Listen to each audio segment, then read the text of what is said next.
on the owner first. So I put it in our place where we live, and they put it in Rosemont, Rosemont, and that night I found the owner said, Happy ending. It was a great ending. I was so happy. Happy The ending, people yeah. that I had given the dog to, and told them, it's not yours yet. You gotta find a home. Sure. They wanted that dog really bad. It was like a green color with a big red stripe going down his back. It was a beautiful dog, beautiful, and it was old, his nails all nice and done. Scared for. Yeah. Alright. Well, anyway, just let me know if you need anything else, and I will put that number on a card and give it to you. Great, thank you. Okay, thanks. All right, do we have anyone from the Chamber of Commerce? No, because my wife is at home, I know that. I'll give her an update real briefly. So I don't know much what she has going on, but I know that like 10 cases of shoes showed up in my house today for a shoe giveaway. Wow. So she's working on it. Can I get Matt Bauer from Congressman Fong's office? Thanks for having me, guys, and good to see you all again. Matt Bauer, I'm a field rep for Congressman Vince Fong. I cover Rosamond, much of Eastern County. So thank you very much for having me again. Not a whole lot of updates at the federal level right now. At least in the House, the big priorities have been number one, continuing appropriations so the government doesn't run out of money. That passed last Friday, thankfully, so we've got until September 30th with a break away from talking about appropriations for a little bit, which I myself am very excited for. And then additionally, big priority is extending the Tax Cuts and Jobs Act and the provisions in that to help take the tax liability off of California's 20th District's constituents. Congressman Fong does serve on the Transportation and Infrastructure Committee and Science, Space, and Technology. He's super honored to be serving all of you.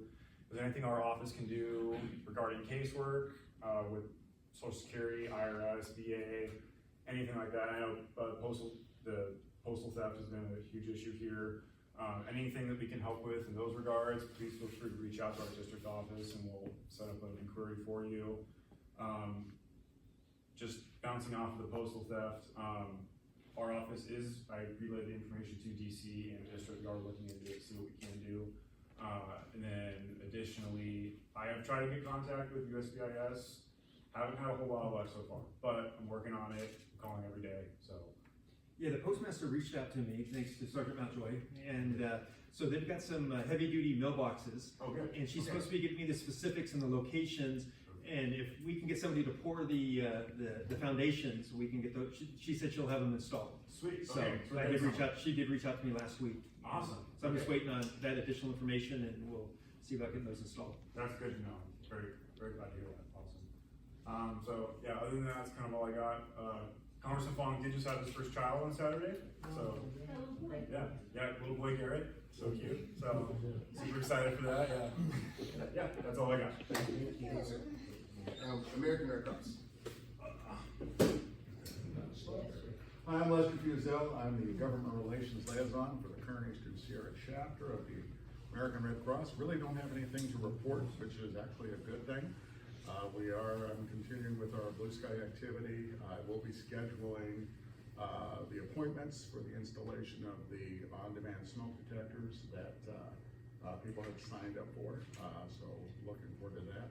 I did attend the Chamber of Commerce luncheon today, so had a wonderful opportunity to meet with the representatives with Rosamond Hills, the senior facility there. So we talked a little bit about disaster preparedness and how the Red Cross will work with them and the like. So that was real good.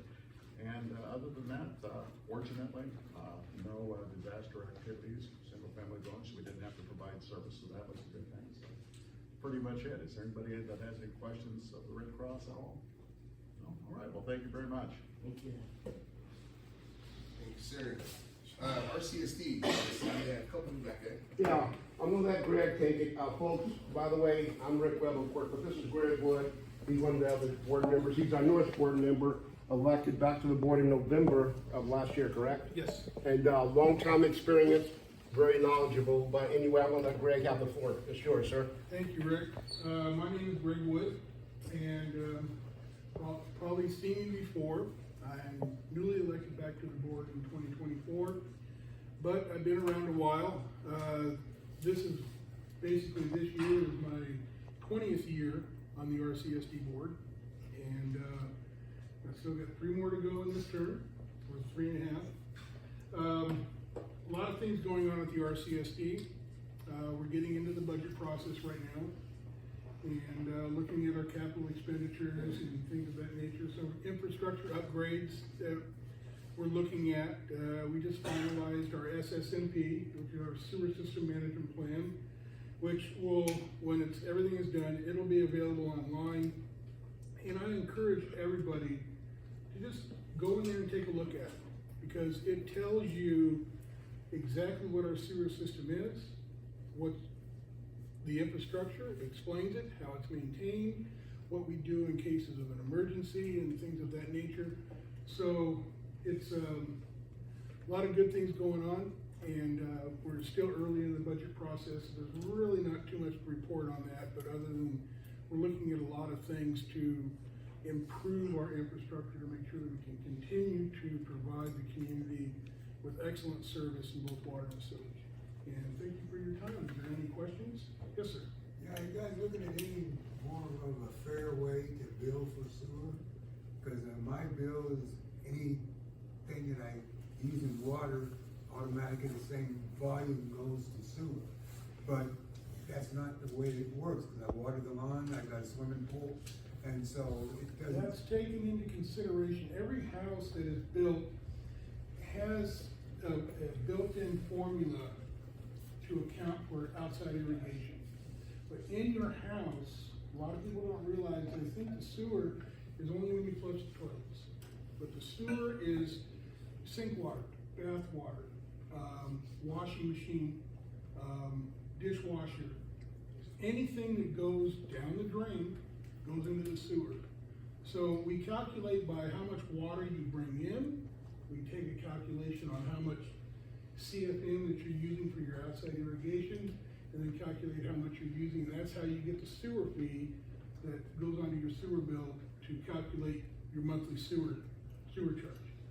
You're telling me just a coincidence that it's always equal to the water bill? No, it's not equal to the water bill. It shouldn't be equal to the water bill. Well, the volume most months is the same. Okay, and you know what? I would encourage you to take that to the RCSD office and let them look at that, because it shouldn't be the same. Your intake of your potable water should not, everything is not going into the sewer. Well, I know that. And so, but let them take a look at your bill, and then they can go ahead and look into it and then find you an answer. Okay, thank you. Okay, thank you. She has a question I over there. have a similar question, because our intake is like $35 a month and our sewer is $42 a month, and how does it equate that way? Okay. How can it be putting out more than we're putting in? There's an HCFB, the amount of water that you put into the sewer from your house, okay? That's just part of the charge. The other charge is the maintenance of the infrastructure system, and that is to pay for the cleaning of the lines, repairing the line when they break, replacing lines, and upgrading the infrastructure. Like if you have a sewer line that's been in place for 30, 40 years, and it's reached its capacity, then those charges go towards building up reserves to put in a new sewer line to continue to give the service to that part of the community. So the monthly sewer bill is the same one that everybody pays, and that's paid for maintaining the system and upgrading the system and keeping it running for you. So what we pay out, We're gonna cut you off here. I recommend everyone to catch up with Greg afterwards, or go to what days do you do your meetings, Greg? Second and fourth Wednesday of every month At what time? at 7 o'clock, or excuse me, 6 o'clock. we're at, Over at the RCSD building on 35th Street, Yes. right? Yes. Just real quick, Mr. Kelly, Sir. they don't have to wait until the meeting if you You think. can go to the office anytime. Yeah, go to the district Monday, they're closed tomorrow, and pose that question to them, because you could also be looking at a leak at your house there too that you don't know about. So don't just wait, call them up Monday and get that conversation started. Sorry, sir. Absolutely. Would it maybe be beneficial at some point for you to come and do a presentation here for how rates work in the I'd be future? happy to. Perfect, we'll talk about that. That could be a good idea. All right, do you have anyone from the school district? We do not. Roseman Hills, your seniors, Gretchen, do you have anything for us? Well, we're delighted to make the contact with, Lester, because I think it's about time that we try to get him involved again with our seniors over there. Absolutely. Thank you, ma'am. Kern County Library, do you have anyone from there? I think that's it, right? Oh yeah, Highway Patrol, I'm so sorry, he's literally looking right at me. My name is Officer Aaron Maurer, with the CHP out in Mojave. Seen quite a few of you here in the past. But just to give you a little bit update on how Mojave's doing, we're getting, as far as staffing, we're getting 2 new cadets here in just about another week, March 31st. So just short ways off. We have lost a couple due to transfers as officers move closer to where they're from, their homes, which is natural. But to replace them, we're getting new cadets in. So we'll be training actually 4 people at the same time, which is it's going to be a unique challenge. But it'll be good. It's a good one to have. So staffing is improving as it has been for the last couple of years. So we're looking forward to that. Give you some stats here. These are just for the month of January. Our enforcement contacts went up compared to January of last year to this year, from 1,221 to 1,364. And that's not just Roseman, that's all of our Eastern Kern County communities. So enforcement contacts have gone up, our DUI arrests have also gone up, as well as our arrests have gone up and DUI arrests, 2 different categories there, let me specify that. So everything's going up. And with that, our crashes have been going down, and as well as our DUI crashes, where DUI is a primary crash factor, right? So that's encouraging, because obviously we don't want, when people are impaired, hurting people. So with the increased enforcement, increased patrols, those are going down. So that's a good sign for Eastern Kern County and Roseman, of course.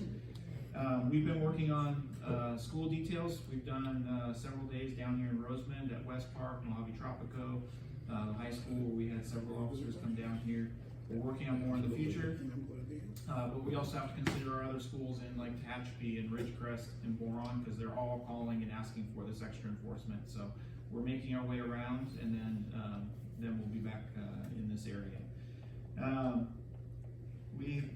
Last month, we also did a lot of DUI details, extra DUI enforcement, some of which happened down here in Roseman. So that led to the numbers being up and DUI crashes being down, I believe. And let's see, we're working on some speed enforcement details coming up. Those are all, when I talk about the details like DUI and speed, these are all grants from NHTSA and California Office of Traffic Safety. So it's extra enforcement beyond regular patrols that we get to do in our local communities. So next month, their focus is going to be on speed, so that's what we're going to be working on, and then we have several others throughout the year. But that'll be our focus, so you should see more of us around. Yeah. Very brief summary, very brief. Yes, sir. Did you guys stop at the county line? Yes, so LA County line becomes Lancaster and LA County. We cover everything north, and Avenue A gets split right in the middle. To give you guys some idea. So that double yellow line down the middle, or a broken line, everything on this side is us, everything on that side is LA County. Aaron, did we have the fatality last week over on Sierra Highway? I know it was a bad crash. Not that I'm aware of. Okay, so it wasn't a fatality. Yeah, not that I'm aware of. So we have had some recently, but I don't think that one. I could be wrong, so I won't be on this. I don't think that one was a fatality. Perfect. We appreciate you. Yeah, that's the one thing my wife always says. I wish there was more cops in front of the high school. And we get it though, right? So, well, we thank you very much. We have a guest speaker today, so Chief Levig, if you would like to share. Good evening, everyone. My name is Erik Levig. I'm a Chief Deputy with the Kern County Sheriff's Office. I'm actually here tonight at the invite of Joel McKay, who serves on our Community Advisory Council for the Sheriff's Office. He asked me to come out and speak with you tonight. I'm over our Compliance Bureau, which is our professional standards unit. They are the ones who do audits of activities, quality improvement, that sort. Unfortunately, when deputies choose to commit criminal acts, they're also the ones who criminally investigate deputies and bring charges against them. So that's one element of it. I also have our BWC unit, our body worn camera unit that conducts audits, quality improvement, that type of thing, complaints, identifying issues. I'm also, and recently I added training division under me. I also liaison to our community advisory council, and we also added our community relations unit. So they're if you're wondering who are the people with cameras going around filming you, that's who they are. So we're actually working on putting together some videos, just showing us out in the community more, trying to get recruitment to the advisory council too, just trying to be more present. My bureau was formed to kind of achieve compliance with our stipulated judgment that we entered into with the Department of Justice. If you remember more than a few years ago, back in 2020, Department of Justice alleged that there's pattern or practice of excessive force, unreasonable searches and seizures, things of that sort. We denied those allegations, but ultimately we both agreed that we could do better as an organization. So we signed the stipulated judgment, and that's what that is a court order for us to make improvements. So that's kind of what falls underneath me. That's really in a nutshell. And so I've been working with our CAC for 4 years now, trying to, do more, improve our community policing efforts. We've always done that, but we haven't always done the best job of telling the public what we're doing and kind of demonstrating it. So we're trying to be innovative, trying to think of ways that we can just get the good work that the men and women law enforcement out here are doing. I worked here years ago, back in 2011, 2012 at the Roseman substation.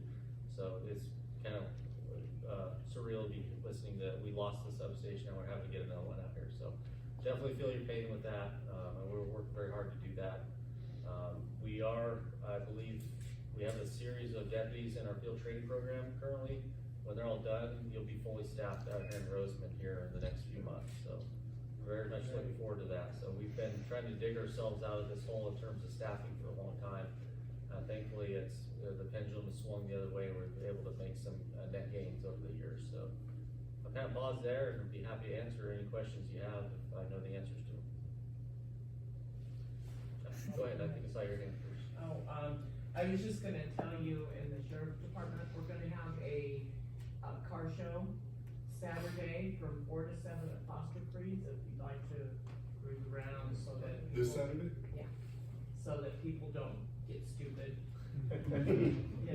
just. That never happens at those times. Oh, no. But, yeah, it's just, the Roseman community is invited, so the more they see presence, maybe, Perfect, appreciate it, yeah. See if they can do that, yeah. Yeah, that'd be great. I think, sir, you had a question? Yeah, part of your training, is the DEI a part of it? Or you got past Not that? specifically, and they can't, like, under training, I have our academy, so new recruits learn to be law enforcement officers, and we're certified through POST, and so POST sets the topics we cover. Amongst those topics are like cultural diversity, due process, search and seizure, so it's a vast spectrum of topics that are covered, but nothing specifically titled DEI, just kind of common sense, treat everybody as you'd like to be treated and how you'd like your family treated. And you're hired on merit? Correct, yes, we hire merit. Our qualifications for hiring are very strict. Again, we follow POST standards. They're screened for background investigations, they go to a psychiatrist, they're cleared through that, and then they have to make their way through the whole training program, which includes multiple tests throughout. Firearms, driving, written tests, first aid tests, the whole gamut. So it's by the time they hit the streets, they're 1.5 to 2 years in with training under their belt before they're out to field training. I'll qualify my comments. My daughter and her husband were both Kern County sheriffs, so. Oh, very good. How long ago? Oh, about 2 years ago now. Okay. My daughter was the bailiff in Mojave Court, Okay. and my son-in-law, Richard Hudson. Oh, yeah. He was in an agricultural Yeah. unit, and before that in the gang unit. Megan too? What? Was it Megan? Megan's my daughter. Okay, yeah. They moved to out of state, right? Missouri. Yeah. Lucky. Um, Yes, sir. Sorry. I know that you were saying that the substation you're gonna be opening up as a temporary site. Yes. Have you guys identified where you might be building the permanent substation? They're in the works of that. It's fallen through a couple times. I think they had some sites in mind, and then something with the project fell through, so they had to keep adapting and going over that. At the moment, I'm not over our control, so I don't know exactly what they're looking at, but I do know they have, they're working with an architect to design a substation somewhere. I just don't know where that is or what stage they're at in that. But I do know there's funding being dedicated for that purpose. Thank you. You know, Chief, it's gonna be out by 35th by the fire station. Okay, Fire station. perfect. Out there, for now. For now. Yeah, subject to change, yeah. Are you gonna have like a opening, what do they call that, opening ceremony? Oh, grand opening? Kind of. Probably, I'd imagine, yeah. Yeah. We did that with our corner building that we just did, so yeah, it's a brand new building we're building. I'd like to think we're probably gonna do something like that. Okay, if you can't, let me know and I'll post. Yeah, that's what I was gonna say, if we know, we can post for you. Yeah, I think they're building it, right? It's not a new, existing building? Yeah, it's pretty much done. It was an old real estate building. They converted into the sheriff station. Oh, okay, then maybe if there's an existing one. I know There's some. already people posting it though, in all Oh, are those they? groups, I see it. Yeah, there was talk about building one, there's talk about using existing structures, so, you know, I'll have to admit, I'm not the most up to date on where we're at with that, just because it's not within my normal wheelhouse, so. Anyway, Don't have a jail? a jail out here? Not the No jail. The closest one that we have is Mojave. Okay. That'd require a lot more money, a lot more land. If I win the lottery, I would do that. Yeah, even the Mojave jail is temporary, so they're only housed there for a certain amount of time, and then they're transported down. Don't deputies here have to go all the way to Bakersfield a lot of the time to? Yeah, it depends on the arrestee, you know, if they're, have some medical issues or something, they might not take them there, and they might have to go down the hill. Hey, Chief. All right, thank you. Appreciate you. Thank you. All right, next we have our direct referrals. You have anything to say? Yeah, it's been a busy month since our last meeting. Karen and I had a meeting with the supervisor up in Bakersfield. SB 1383 came up, and then I'm gonna be heading back to Bakersfield to talk to, because he's one vote on the board, so I'm gonna be working my way across the other supervisors. Come up with some, and then the supervisor was out here 2 weeks ago. We spent about 4 hours, had a bunch of sites that we identified as illegal dumping. We got those reported, and there was some a homeless encampment got it reported, so we got a lot of stuff accomplished during that time. And then, like Karen said, he's going to be out here April 10th for a meet and greet here at Homa Hall at 6 o'clock.